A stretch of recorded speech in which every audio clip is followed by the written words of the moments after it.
My name is Magda. I'm a part of AS CAUSEWeb, which is the Commission on Student Wellbeing, and I'm partnering with Food Nutrition and Basic Skills to do this healthy baking basics demo. And that doesn't mean that everything is, sugar-free, grain-free, because that doesn't necessarily mean it's healthier. Half the vegan recipes you guys look at have like 100 times more sugar than the regular ones. So these are just some like healthier substitutions. So like instead of using like butter, you'll use coconut oil. Instead of using whole milk, use dairy milk, also good for people who are lactose intolerant. And then you also use honey instead of sugar because it's a little bit better. So the first thing I will be demoing how to do is like a healthier zucchini bread. And I think, do you guys have the recipes to hand out to people? Cool. Yeah, that would be awesome. And they'll hand the recipes to you guys so you guys can kind of follow along.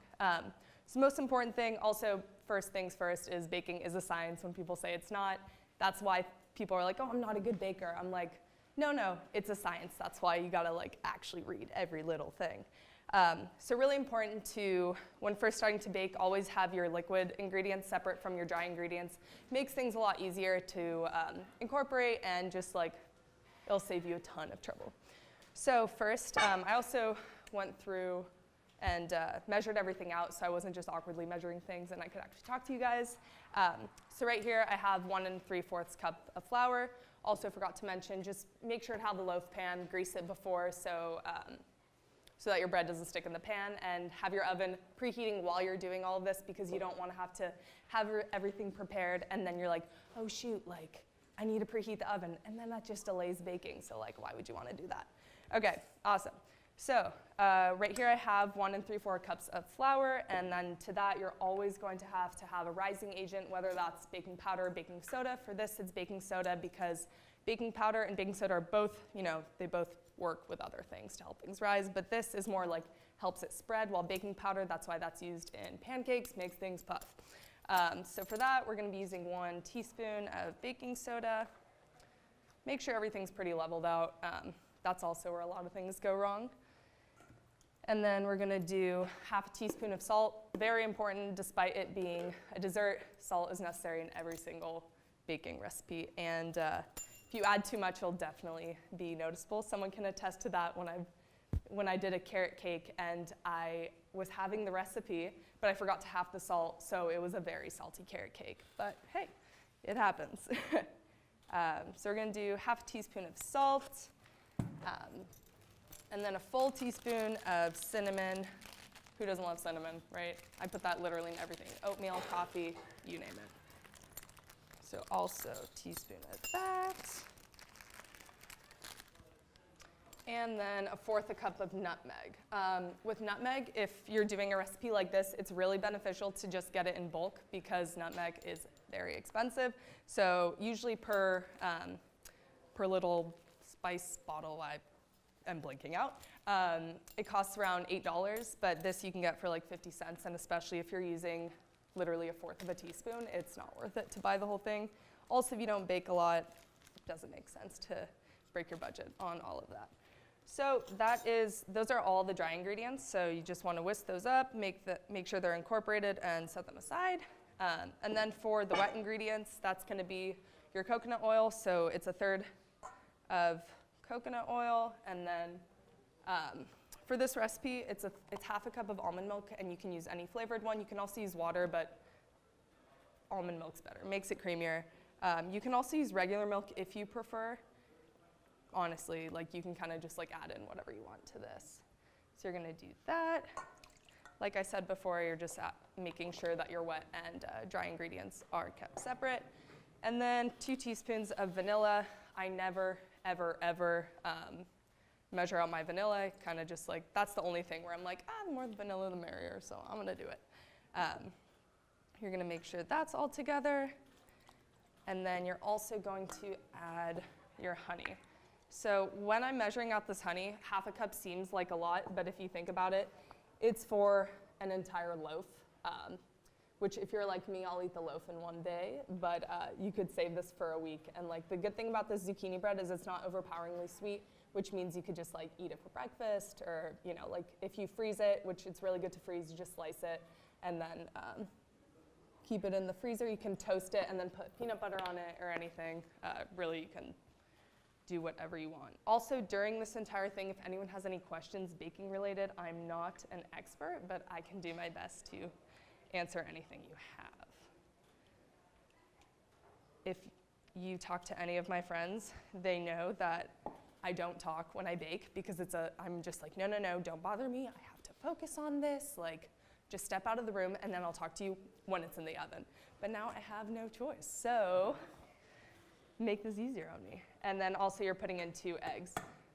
Another thing to note is make sure your eggs are at room temperature. Make sure all of your ingredients are at room temperature because if like the milk is too cold with the oil, it can cause it to solidify and then just makes things a lot messier.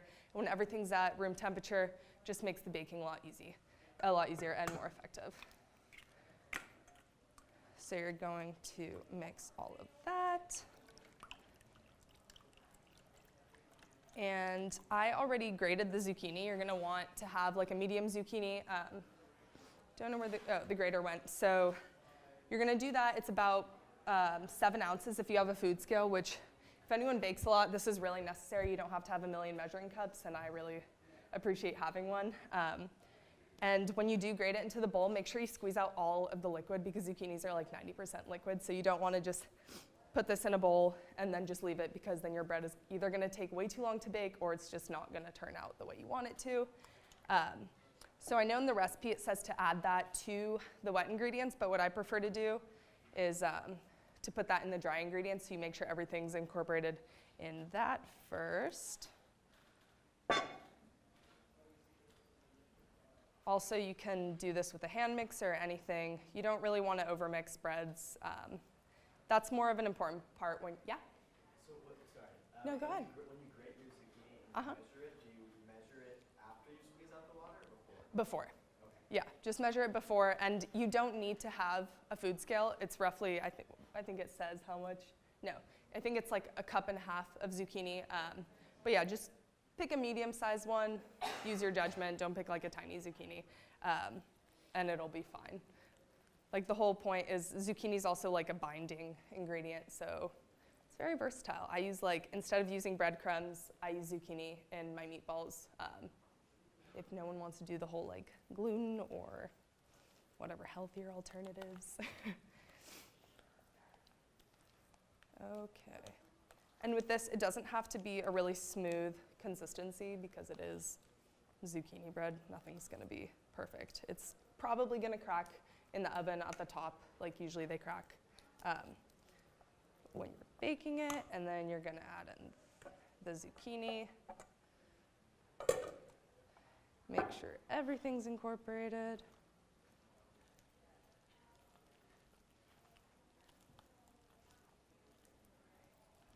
And you're just gonna pour that into your prepared loaf pan.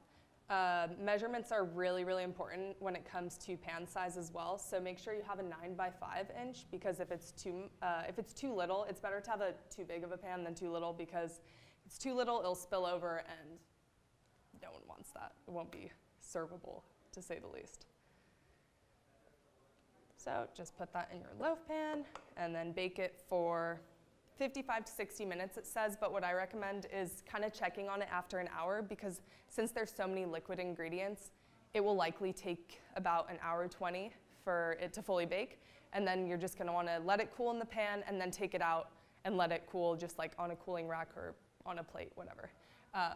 So it's best stored at room temperature for like 1 to 2 days. But other times you can put it in the fridge for about 5 days, or you can slice it up and put it in the freezer, and then have the liberty to eat it whenever you want. Yeah? What about saving the batter? Saving the batter. I wouldn't save the batter because there's raw ingredients, eggs are in there.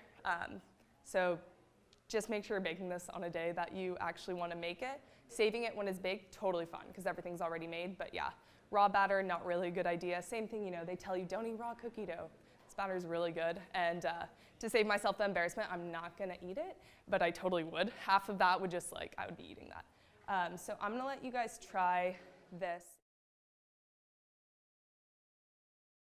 thing I'm gonna be working on are the peanut butter no bake bars. And these are a really good idea if you're really lazy and you are afraid of putting things in the oven because that's why a lot of things don't work out, They'll blow up and they're just like, okay, whatever, I'm just not gonna do that again. So this is really good also if you're short on time. And I'm going to actually just put these in here while I use that. So you're also, once again, you're gonna do liquid ingredients first. And that is going to be half a cup of honey. Once again, sounds like a lot, but it's for a whole tray of brownies. Make sure you're also preheating your oven, or sorry, these aren't brownies, these are no-bake bars. So these are also good at room, make sure your honey isn't like crystallized, make sure it's at room temperature. And don't buy like organic peanut butter or anything to be healthier just because it's too oily, so it won't bind as well. That goes for a lot of things, like when you're making peanut butter cookies, peanut butter anything, you're gonna want like all of that fake kind of peanut butter to keep it all in there.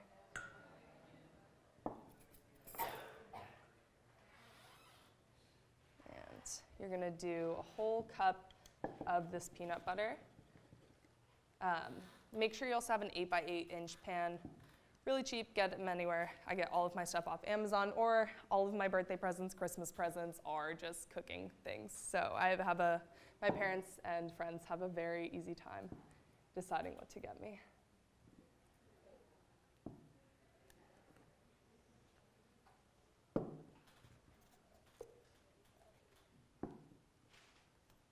Okay. So you're gonna want to first mix together the liquids. Also, I know the recipe says to add or like a fourth or a little bit of salt.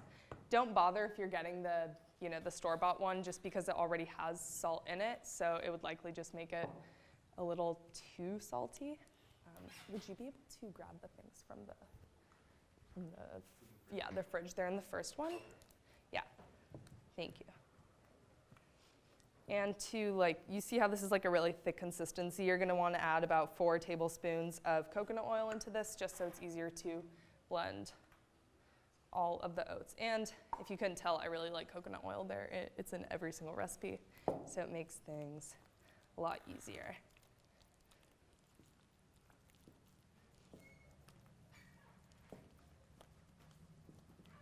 Does anyone have any questions while I'm doing this, or like ideas, or like cool recipes that they learned to do, quick ones?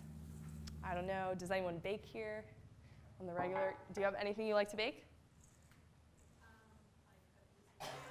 What's your favorite cookie to bake?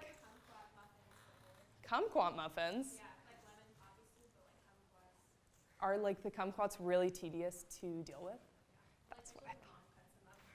Yeah, exactly. Whenever my mom asks me if I need help doing anything, I also don't like when people help me with baking or cooking or anything. The only thing I'll ask her to do are the very, very tedious ones, especially dishes, because I hate doing the dishes. So I'm like, Mom, yeah, just keep washing for me so I can keep working. And for this, you can do this recipe using both quick oats and rolled oats. The difference between rolled and quick oats is rolled are thicker, quick are like kind of like pulsed and like cut in half. So if you do rolled oats, the bars are going to be a lot chewier. And then quick oats, this freezes a lot better, so it actually tastes more like a granola bar, which I prefer. I know some people prefer the rolled oats, so good thing you guys don't have a choice. You guys just get to taste the quick oats today.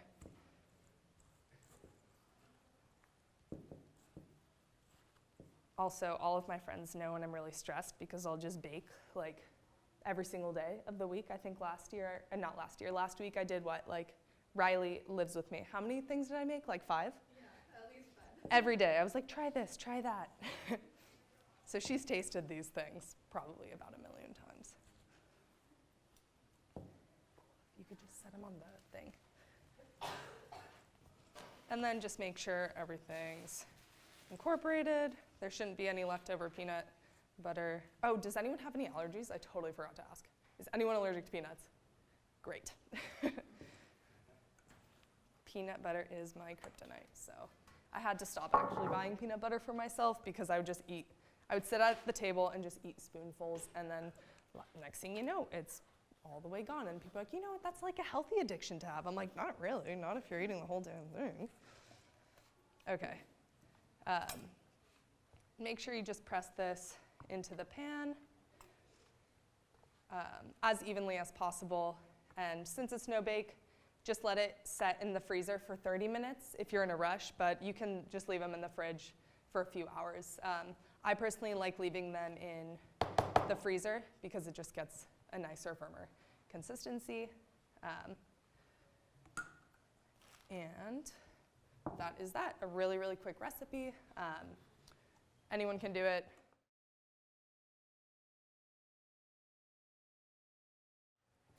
And now we have the last one, coconut oil brownies. So these sound like really, really healthy. I think they taste a lot better because the coconut oil makes it like more dense compared to butter. Really just depends if you like fudgy or cakey brownies. Once again, do your liquid ingredients and your liquid ingredients and your dry ingredients separate. Keep things nice and clean. So you're gonna take half a cup of flour and half a cup of unsweetened cocoa powder.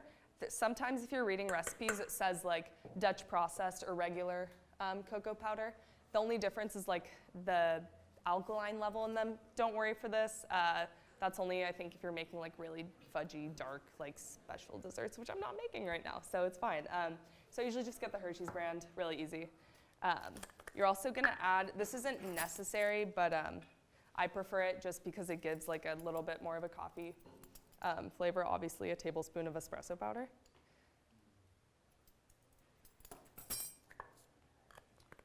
And then you're also going to do half a teaspoon of salt for this.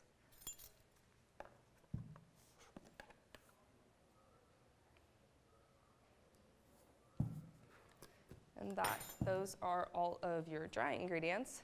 So you just mix this together, set them aside while you work on everything else. And over here it says to use 3/4 cups of semi-sweet chocolate chips. You can use any chocolate chips if you want. If you like milk, use those. Don't use white chocolate chips, that's not real chocolate, so just like get those off the table. You can also buy like baking bars and just cut them up if you want like a darker, or like a, not a darker, what am I saying? Like a less sweet brownie. So you're gonna have half a cup of coconut oil, make sure it's melted before you measure it. And then you're gonna have, well, we don't have measuring cups today, but it's 3/4 cup of chocolate chips. But honestly, if you want more, put some more and it's not gonna kill you. And all you're gonna do is you're gonna put these in the microwave for like 30 seconds at a time. The reason you do it 30 seconds at a time is so you don't burn the chocolate, because then you actually will not be able to use it. So while I do that, I'm gonna make sure everything else is good here. And honestly, this shouldn't take more than like a round or two of microwaving.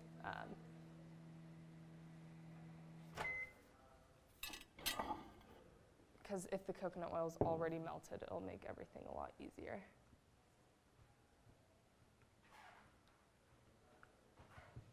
But this needs some more.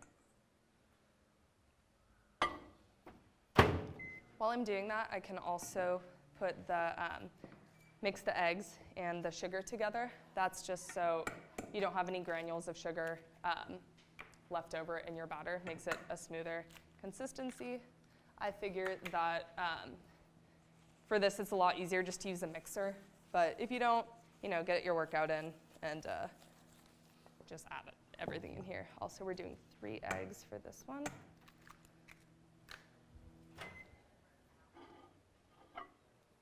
And while this is also all mixed together, make sure it's cool, because if you add hot ingredients to your other ingredients, especially eggs, that can cause them to curdle, and you don't want that, because then you'll have scrambled eggs instead of brownies. And I mean, if you're really in the mood for breakfast that day, that's fine, but not with brownies.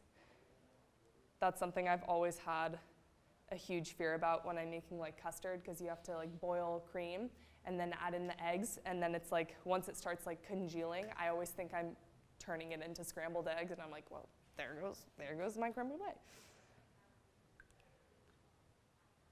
Okay. So make sure you just mix this well enough. Good thing about brownies is they don't take long to bake. Usually for a pan size 8x8, it's like 20 to 25 minutes. And the way you know, I'm sure if you guys have read recipes, it's like until a toothpick comes out clean. Doesn't have to be totally clean, but just make sure it's not like raw dough still in it. Okay, and you'll know that your eggs and sugar are incorporated when it's like a nice pale color. If you were to use a mixer, it's actually really interesting. I'm kind of just like a baking nerd when I do this, but it's like if you keep like mixing it with a hand mixer, it'll turn like a very, very pale, like almost white consistency or color. So I don't know. I think it's really cool since it's such a science. Okay. So that's all together. You're going to want to add your chocolate mixture to your eggs. And just in case, I'm always afraid that like the mixture is still hot. So if you're whisking your eggs while you're pouring in the warmer mixture, it'll like distribute the heat or the coldness so that everything isn't just like in one, which is what causes the scrambled eggs to happen. Okay, so nice brownie consistency, and then you're going to add in your dry ingredients. Also with these, feel free to add in whatever mix-ins. That kind of goes for all of these, like with the zucchini bread, if you want to add coconut flakes, if you want to add chocolate chips to make it sweeter, go for it. Same with these. These would be really good with chocolate chips because anything's good with chocolate chips. And with the brownies, I prefer to add like toasted walnuts into them, but since I already did the peanut butter bars, I didn't want to have like two nut-based recipes.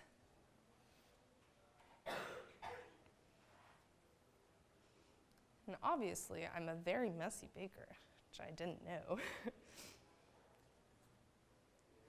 Make sure everything's just incorporated, sorry. And if you want a fudgier brownie, you can add in just some, wow, I'm really messy. You can add in some chocolate chips like to the actual batter because then that'll cause them to like melt in the baking, which is really nice.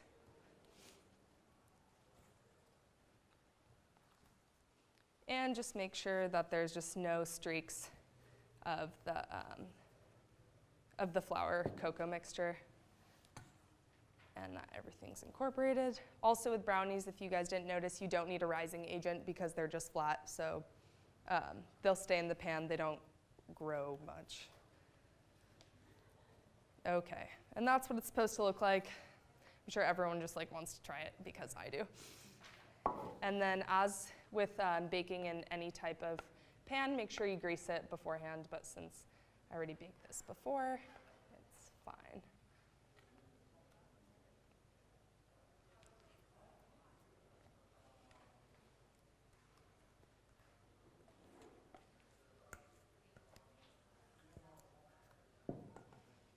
Okay, just make sure, spread it out, and put it in the oven, 350 for 20 to 25 minutes, and just make sure that like you're keeping an eye on them so they don't dry out or don't burn.